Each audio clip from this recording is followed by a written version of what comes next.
imos crear unha máquina TrueNAS.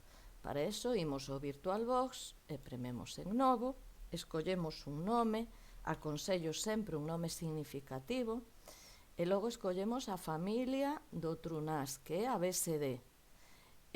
O TrueNAS está basado nun OpenBSD, e como está unha máquina de 64 bits, escollo esta opción. En canto a RAM, se tivésemos a idea de traballar con este TrueNAS con moitos servicios e moitos clientes, e tendo en conta que o seu sistema de archivos é o CFS, que é moi potente, pero tamén consume bastante RAM, sería aconsellable un mínimo de 8 GB de RAM. Pero nós, como só imos facer algúns exemplos, con 3 GB chéganos. Damoslle agora a crear un disco duro novo, imos darlle 20 GB de RAM para instalar o sistema. Agora imos a settings, un momentiño. En canto ao tipo de arranque, se a nosa placa do servidor o soporta o arranque UEFI, podemos escoller a opción. Se non, valería tamén o arranque por BIOS. E imos agregar, ademais, 4 novos discos para logo poder facer distintos tipos de RAID co FreeNAS. Imos engadir un novo controlador SATA e aquí engadimos os novos discos para o noso TrueNAS. De 10 GB é máis que suficiente para xogar. Imos poñerle un nome así significativo.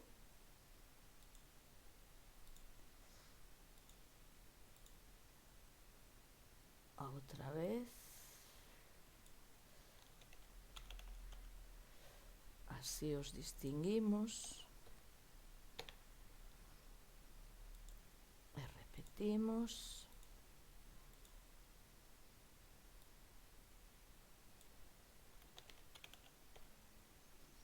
Con 10 GB. E un último.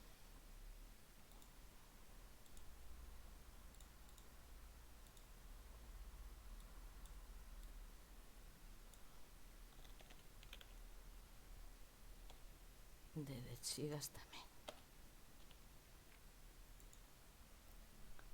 De acordo, e xa podemos darlle OK. Bueno, esquecín unha cousiña, temos que meter na unidade de CD a imaxe ISO coa que imos facer a instalación. OK? OK. E agora iniciamos o proceso. Vou minimizar isto. Escollemos a instalación.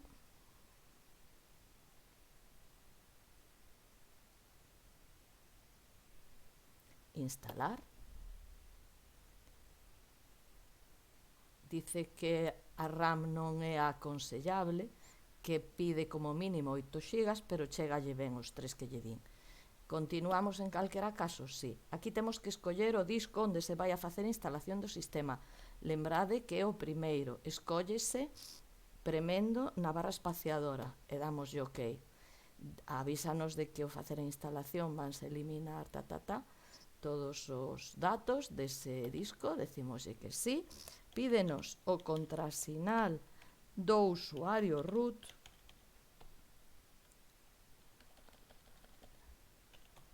Lembrade que non podedes perder este contrasinal se non perdedes a máquina, vale? Ou habería que craqueala para conseguir entrar. Aquí escollemos o arranque por BIOS ou por UEFI, en función do que soporta a placa e de que vos interese. E damoslle a Enter. E xa inicia a instalación.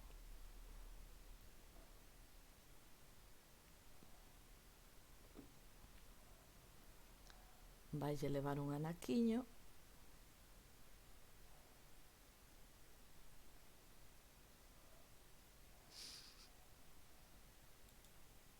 O TrueNAS é un servidor que nos permite xestionar o almacenamento, tanto crear distintos tipos de RAID, como empregar os discos para usar contenedores. Tamén nos permite crear unidades de red compartidas, podemos crear os cartafoles dos usuarios da nosa rede local e logo configuralos no controlador de dominio como os cartafois personais do usuario.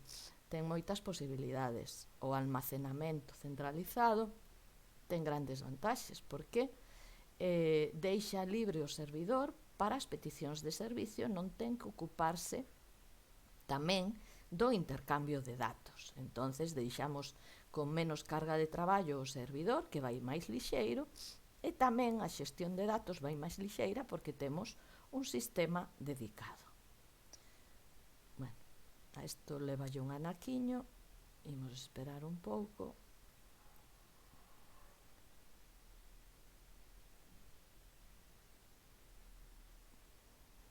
A ver se remata.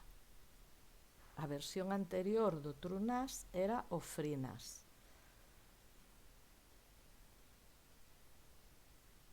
Imos por 60%.